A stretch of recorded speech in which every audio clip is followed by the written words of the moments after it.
బెంగాల్ తరహాలో ఉత్తరప్రదేశ్ని చెయ్యాలనుకుంటున్నారా? బెంగాల్లో బంగ్లాదేశీయులకి open offer ప్రకటించింది మమతా బెనర్జీ. అందులో భాగంగా జరుగుతున్నటువంటి ప్రక్రియలు చూసాం.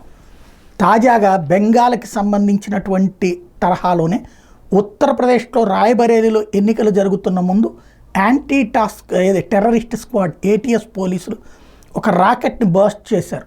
ఒక BDO విజయ్ యాదవ్ అనేటటువంటి వ్యక్తితో పాటుగా మరొక ఇద్దరు కలిసి బంగ్లాదేశ్ నుండి బంగ్లాదేశీల్ని అలాగే బర్మా నుండి రోహింగ్యాలని ఉత్తరప్రదేశ్కి తీసుకొచ్చి అక్కడ రాయ్బరేలీలో సెటిల్ చేస్తూ వాళ్ళకి సర్టిఫికెట్లు కూడా దాదాపు 60-70 వేల సర్టిఫికెట్లు కూడా రెడీ చేసి పెట్టినటువంటి మొత్తాన్ని పట్టుకున్నారు. అదే అనుకుంటే ఇప్పుడు అదే రాయ్బరేలీలో మరొక గ్రామంలో పలాహి విలేజ్లో తాజాగా ఒక ముస్లిం కుటుంబానికి సంబంధించి 4500 కుటుంబాలు ఉంటాయి అక్కడ.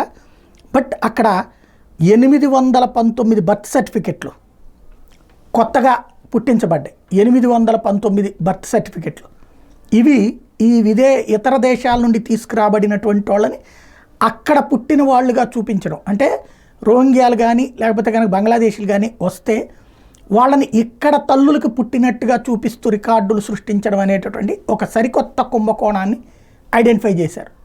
ఇప్పుడు ఇది సంచలనం అవుతుంది.